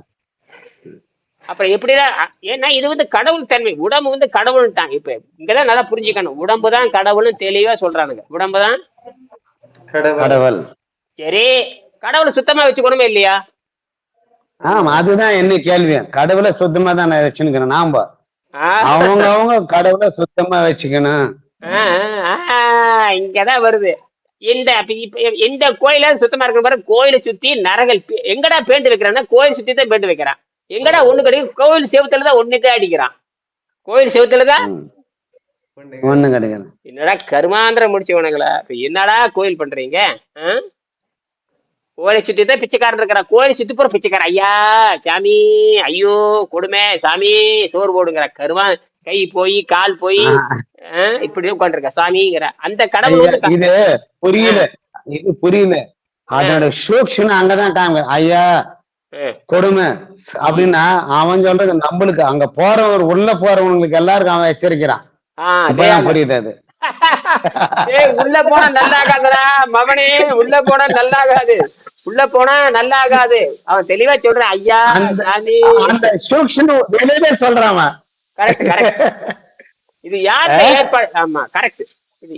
இது கூட கடவுளுடைய எச்சரிக்கை தான். இது கூட கடவுளுடைய எச்சரிக்கை தான். ஆமா, அவன் வெளியே இருந்து சொல்றான் அவன். அப்ப இப்பதான் இந்த உண்மைகளை கடவுள் நேரடியாக சொல்ல மாட்டார். ஏதோ ஒரு விஷயத்துல வெளிப்படுத்திட்டே இருப்பாரு. என்னது? ஏதோ ஒரு விஷயத்துல சிம்டம்ஸ், யாராவது அந்த சிம்டம்ஸ் மாதிரி காட்டே இருப்பாங்க. இப்படித்தான் கடவுள் வருவாரு. சும்மா கடவுள் என்ன ரயில் ஏறி வந்துட்டு இருப்பாரான்னு கேட்க, ரயில் ஏறி விமானத்துல இறங்கி கரெக்டா வந்துட்டு இருப்பாரா? வெள்ள மாளிகையில இருந்து அமெரிக்காவில இருந்து வருவாரு கடவுள். நானு இப்படி இல்ல விதான் சாவுத்தால இருந்து நேர விதான் சாவுத்தா அங்க நேர விதான் அப்படி நேரம் வந்துட்டு இருப்பாரு. டக்கு டக்கு. இப்படித்தான் இதுதான் என்ன சொல்றாங்கன்னா, இதுல எங்க பிரச்சனை வருதுன்னா திருப்பி திருப்பி வர அந்த பசியும் தாகத்தில் ஏற்பட்ட தப்பின் காரணமாக எல்லாமே தப்பா போச்சு. ஒண்ணு இல்ல, பசி தாகத்தை கட்டுப்படுத்தி தெரிஞ்சா கடவுள் அப்படியே புரிஞ்சு போயிரும். கடவுள் கடவுளே டார கிழிச்சிடலாம். பொய் கடவுளை கிழிச்சிடலாம், பொய் கடவுளை கிழித்து விடலாம், உண்மை கடவுள் உள்ள நின்னுரும், அப்படியே நிக்கும். அதான் ஏமாத்துறவன வெளியே அனுப்பலாம், ஏமாத்துறவன் வெளியே போனோம். அத என்ன எழுதுறாருன்னா, ஏமாத்துறவன் வெளியே போகணும். அந்த கடவுளை பத்தி என்ன சொல்றாருன்னு கேட்டீங்கன்னா, அந்த கடவுளை எப்ப நிப்பாருன்னு கேட்டீங்கன்னா, புறப்பட்டு புக்கு திரிகின்ற வாயுவை நெறிப்பட உள்ளே நிர்மலமாக்கில் உறுப்பு சேவக்கும் ரோமம் கருக்கும் புறப்பட்டு போகான் புடிச்சடையோனே அப்படிங்கிறாரு. இதுக்கு என்ன அர்த்தம்னு கேட்டீங்கன்னா, அதாவது இந்த சுவாசம் இருக்கு இல்லையா, சுவாசம் வெளியே போயிட்டு உள்ள வருது, பசி வந்து வெளியே போயிட்டு உள்ள வருது, பசி வந்து வெளியே போயிட்டு உள்ள வருது, இந்த பசி வந்து வெளியே போயிட்டு உள்ள வருது, அது ஒண்ணு. இதை எப்படி முறையா கட்டுப்படுத்த தெரியுமோ, எப்படி இந்த பசி தாக்கத்தை எவன் கட்டுப்படுத்திக்கிறானோ அதுக்கு பேர் தமிழ்ல ஜீரண நீர்னு பேரு, இங்கிலீஷ்ல வந்து டைஜஸ்டிவ் ஜூஸ்ன்னு பேரு. ஒன்னு பொருளை சாப்பிட்டோம்னா ஜீரணம் ஆகுது இல்லையா, ஒரு பொருளை சாப்பிடுறோம் அது ஜீரணம் ஆகுது, அந்த ஜீரண நீர் சுரக்காமல் இருக்கணுங்கிறான். ஏன்னா அந்த ஜீரண நீர் நீ வாய்க்கு ருசி வந்துருது, மனசுக்கு திருப்தி வந்துருது, ஆனால் உடம்பு டேமேஜ் ஆகுது. என்னது உடம்பு டேமேஜ். அந்த டேமேஜ்னா கடவுளே டேமேஜ் ஆகுறாரு சொல்றான். அந்த கடவுள் டேமேஜ் ஆகுறான்டா, இப்படி டேமேஜ் ஆயிட்டா இருந்ததுன்னா கடவுள் வெளியே போயிருவான்டா. அவட நீ சிவம் வந்து சபமா மாறுறேன்னு எழுதுறான், சிவம் சபமா மாறுது அப்படியே எழுதியிருக்கான். இந்த சிவம் தாண்டா உள்ள இருக்கிறது ஜீவன்றா, அவனே ஜீவன் அர்த்த பசியும் ஜீவன் தான், சுவாசம் ஜீவன் தான், எல்லாமே ஜீவன் தான். ஆகிய அதை புரிந்து கொண்டு அந்த பசி தாகத்தை கட்டுப்படுத்தினா உள்ளே இருக்கிற இறைவன், உள்ளே இருக்கிற கடவுள் புறப்பட்டு போகான். புறப்பட்டுன்னு என்ன தெரியுமா, இங்கிருந்து வெளியே போறது. ஆமா, புறப்பட்டு போவான், புறப்பட்டு போகான், போகான்னா போக மாட்டான். போவான் என்பது வேறு, போகான் என்பது வேறு. போவான் என்பது வேறு, போகான் என்பது புரிஞ்சுக்கணும். தமிழ்ல ஒரு சொல்ல மாத்தி போட்டீங்கன்னா டோட்டலா மாறிடும். இது எங்க புரிஞ்சுக்கிறதுக்கு பல ஆண்டாச்சு. போகான்னு சொல்றாரா, போவான்னு சொல்ற, கா போடணும், கா போட்டா போக மாட்டான்னு அர்த்தம், வா போட்டா போயிடுவான்னு அர்த்தம், வா போட்டா போயிடுவான்னு அர்த்தம். என்னது வா போட்டா போயிடுவான்னு அர்த்தம், வா போட்டு போயிடுவான், ஆள் அவுட்றாங்கிறான். கா போட்டா போக மாட்டான்னு அர்த்தம். அப்ப கா போட்டா பாசிட்டிவ், கா போட்டா பாசிட்டிவ். அந்த ஒரு எழுத்துல சேஞ்சஸ் ஆகுது. இதை என்ன புரிஞ்சுக்கிறதுக்கு ஆரம்பத்துல இந்த புத்தகத்தை எனக்கு புரியவே இல்லை. எங்க வாத்தியார் நேர்ல பார்த்தேன், கிடைச்சு நான் பாருங்க, என் பொண்ணை கையில பிடிச்சிருக்கு பாருங்க. என் பொண்ணுக்கு இப்ப வயசு 22. என் பொண்ணுதான் இந்த புத்தகத்தை பேச போறாங்க. இனிமேல் எதிர்காலத்துல என் பொண்ணுதான் பேச போறாங்க. பாரு இங்க இருக்காங்க, தெரியுதா இல்லையா? இப்ப தெரியுது. இதே வாத்தியார் என்னுடைய வெங்கடேசன் தான். இது நானு, இது என்னுடைய மாணவர், முதல் மாணவர் இளங்கோவன், இனியன், இளங்கோவன், வெங்கடேசன், இயல் எல்லாம் உட்காந்துருக்கான். இதெல்லாம் இது என் அம்மாவர் அயோனா. இது வந்து பார்த்தீங்கன்னா இங்கிலாந்து பெண், இது தமிழ் படிக்கிறாங்க. தமிழ் இங்கிலாந்துல இருந்து தமிழ் படிக்கிறாங்க, இங்கிலாந்துல வந்து தமிழ் படிக்கிறாங்க, ஜெர்மன் நாட்டுல படிக்கிறாங்க. இவங்களை சந்திச்சு பேசினத அந்த மாதிரி நிறைய இருக்காங்க. அதே நம்மகிட்ட அதெல்லாம் எதுக்கு சொல்றேன்னா, இப்ப அந்த நான் இந்த கடைசியா வந்துட்டேன், இந்த சொல்லி முடிக்க போறேன். அப்ப நீங்க அந்த ஒரு ஆணோ பெண்ணோ, ஒரு ஆணோ அல்ல பெண்ணோ, நீங்கள் வந்து நீங்க ஆரோக்கியத்தை விரும்புகின்ற பொழுது முதலில் உங்களுடைய நீர் சுத்தமா இருக்கான்னு பார்க்கணும், உங்களுடைய காற்று சுத்தமா இருக்குன்னு. இதுதான் உங்கள் ஆகாரத்தினுடைய முதல் பகுதி. அப்புறம் பின்னாடி நீ இட்லி சாப்பிட்றீங்க, தோசை சாப்பிட்றீங்க, அதெல்லாம் வேற. சரியா? நீங்க அதை கூட சாப்பிட்டுக்கலாம். முடிஞ்ச அளவுக்கு இந்த காற்றுக்கு நீருக்கு மரியாதை கொடுத்துட்டு, முடியாத பொழுது நீங்க என்ன பண்ணலாம், அந்த உங்க சாதாரண உணவு பழக்கம்ங்கிறான். உணவு கட்டாயம் கிடையாது. நான் இட்லியும் சாப்பிடலாம், இட்லி சாப்பிடலாம், புரோட்டாவும் திங்கலாம், அப்புறம் வந்து என்ன ஆம்லெட்டும் சாப்பிடலாம், அதெல்லாம் கணக்கே கிடையாது. எனக்கு பசிக்குது, ஆம்லெட் வேண்டாம், யாரா சொல்லி பசிக்குதுப்பா ஆம்லெட் போடு சொல்றான், பசிக்குது தோசை போடுன்னு சொல்றான், பசிக்குது, கையில எவ்வளவு காசு இருக்குது அதுக்கு இந்த மாதிரி உணவே மாறி. கையில காசு நிறைய இருந்தா எதுக்கு, கையில நிறைய 1000 ரூபாய் இருந்தா பிரியாணிக்கு போறேன், 2 ரூபா இருந்தா இட்லிக்கு போயிடுறேன். அடேங்க அப்பா,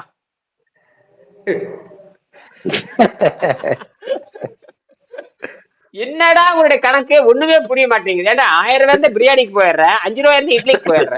இதுல இருந்தே தெரிஞ்சு போச்சு ஃப்ராடுன்னு தெரிஞ்சு போச்சு. சரி, அப்ப உணவுங்கிறது ஃப்ராடுன்னு தெரிஞ்சு போச்சு.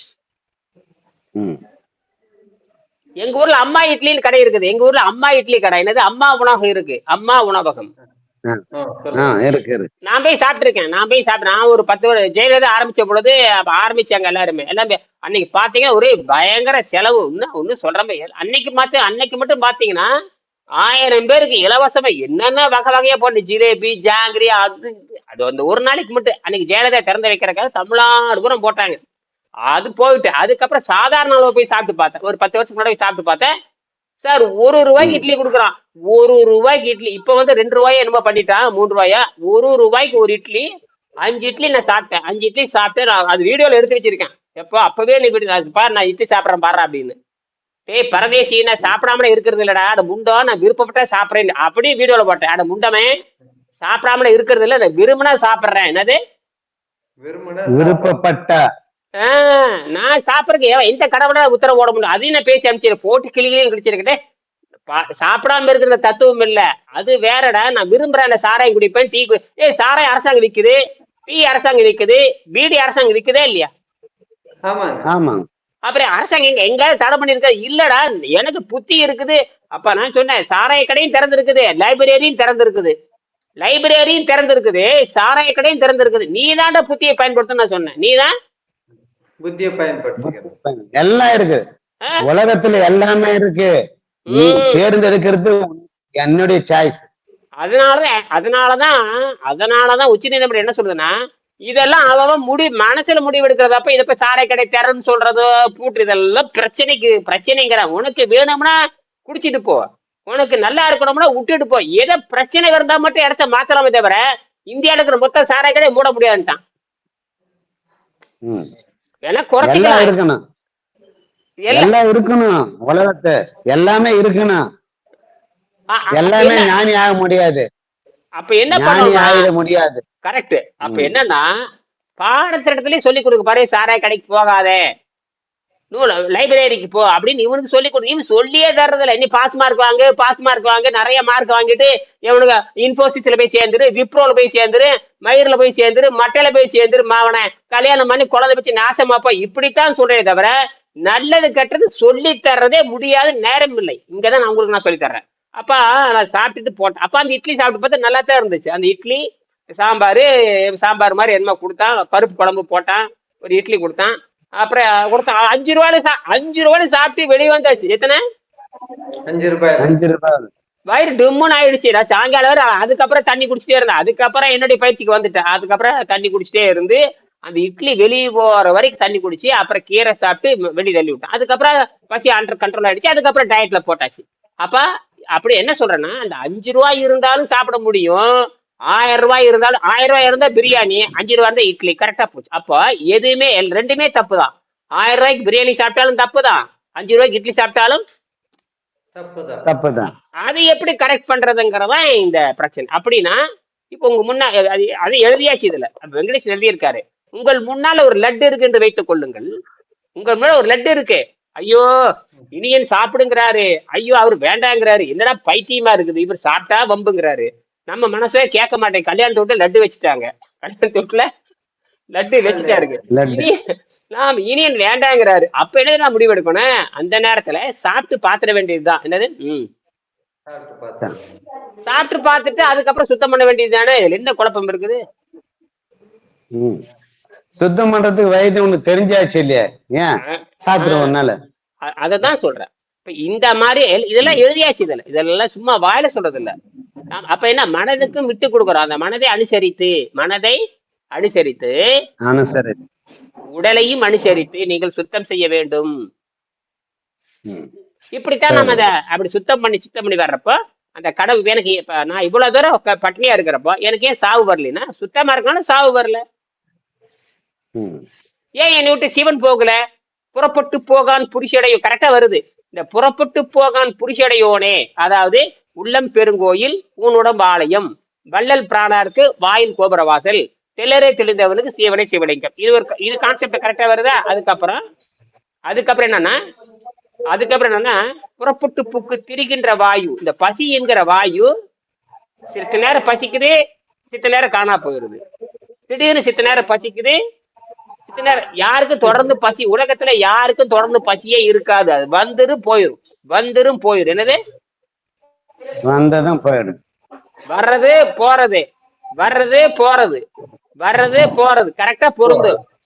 நீ என்ன உன்னோட பழக்க வழக்கம் எப்படி இருக்குதோ அதுக்கு தகுந்த மாதிரி மீண்டும் மீண்டும் சுரக்கலாமா வேண்டாமா அது முடிவெடுக்குமா. அவனை நீ என்னென்ன தப்பு பண்ணி எழுதிக்கிட்டே இருக்கும். என்னென்ன எத்தனை தடவை திங்கற இதெல்லாம் பாருங்க. அங்கதான் யம தர்மராஜா கணக்கு போடுறாரு. என்னது மாவன எத்தனை தடவை திங்கிறான் அதெல்லாம் கணக்கு போட்டே வரும். மாவன இத்தனை திங்கறியா மாவன போடுற சேத்துற மாவன சேர்த்துனத இன்னென்ன ஃபால்ட் பண்ண இத்தனை தடவை தின்னு இருக்க இத்தனை ஃபால்ட் பண்றான். அந்த விஷத்தெல்லாம் தூக்கி இதெல்லாம் போடு. அந்தந்த இதயத்துல போடு, கொஞ்சம் கணையத்துல போடு, கொஞ்சம் கண்டீர்ல போடு, கொஞ்சம் தொண்டையில போடு, கொஞ்சம் நெஞ்சில போடு, கொஞ்சம் குஞ்சில போடுன்றான். என்னது கொஞ்சம் குஞ்சில போடு, அதுல போடு, இதுல எல்லாம் போட்டுட்டே வரும். எத்தனை தப்பு பண்ற அவன் கணக்கு போட்டே இருப்பான். இத்தனை தின்னு இருக்கிறான், இத்தனை விஷம் இருக்கு. அப்ப என்னென்ன நோயை கொடுக்கலாம் அவர் எழுதிட்டே இருப்பாரு. சித்திரகுப்தா என்னது சித்திரகுப்தர் எழுதிட்டு இருக்கு. எல்லாம் எழுதி வந்து ஃபில்லப் ஆயிடுச்சுன்னா முடிஞ்சது போட மொத்தமா தூக்குற சங்கூர்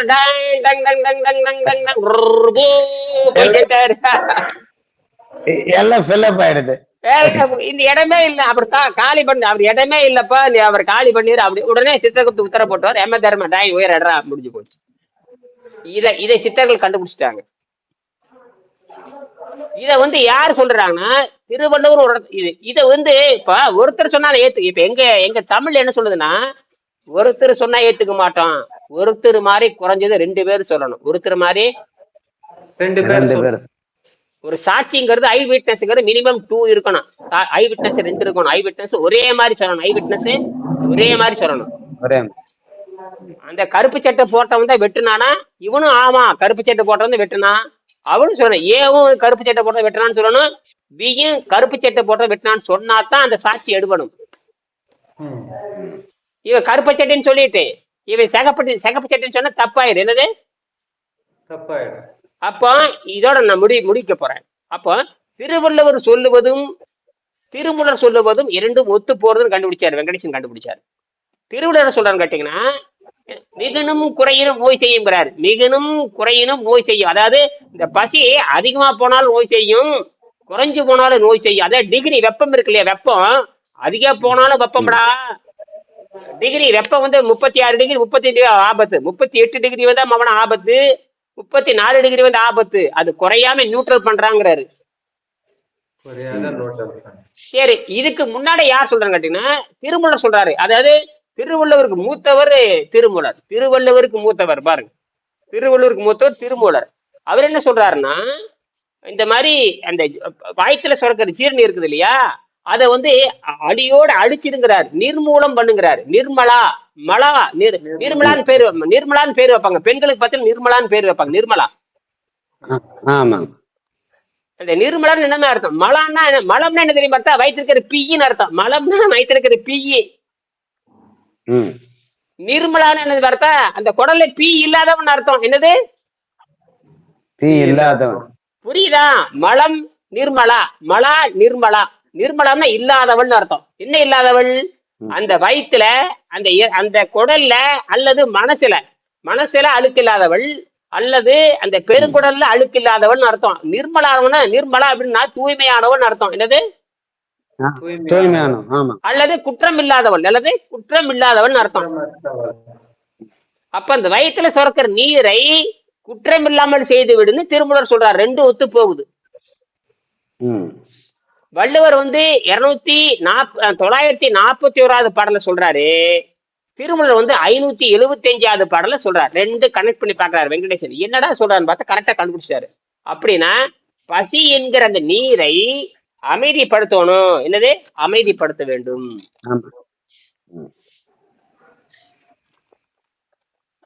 இப்ப நான் என்ன பண்றேன், இப்ப அமைதிப்படுத்த. சரி, இது வந்து இந்தியர்கள் சொன்னது. இதே மாதிரி இன்னொருத்தன் சொல்ல முடியாது. அதுதான் அந்த டாக்டர் இந்த 100ஆம் பக்கத்துல சொல்லக்கூடிய டாக்டர் சொல்றாங்க. அந்த டாக்டர் சொல்றான்னா உன் உடம்பு ஆரோக்கியம் இருக்கணும், சுத்தமான நீரையும் சுத்தமான காற்றையும் பரிசீலனை பண்ணுங்கிறான். என்னங்க 2000 ஆண்டுக்கு 3000 ஆண்டுக்கு முன்னாடி சொல்றது உண்மையை இப்ப உயிரோடு இருக்கிற டாக்டர் சொல்றாங்கன்னா எங்க கனெக்ட் ஆகுது பாருங்க. அப்படின்னா எல்லா தத்துவத்தையும் சேர்த்து பார்க்கணும். எல்லா தத்துவத்தையும் சேர்த்து பார்த்து எதுல அதிகமா நன்மை இருக்குதோ எல்லாத்துலயும் நன்மை இருக்கு. இதுல எதுல அதிகமா நன்மை இருக்குன்னு பார்க்கணும். எல்லாத்துலயும் தீமையும் இருக்கிறது, எல்லாத்தையும் நன்மையும் இருக்கிறது. எதுல அதிக தீமை இருக்குது, எதுல அதிக நன்மை இருக்குன்னு பார்த்து அதன்படி போக வேண்டியதானே. ம். எதுல செலவு அதிகமாகுது, எதுல செலவு குறைச்சலா இருக்குது.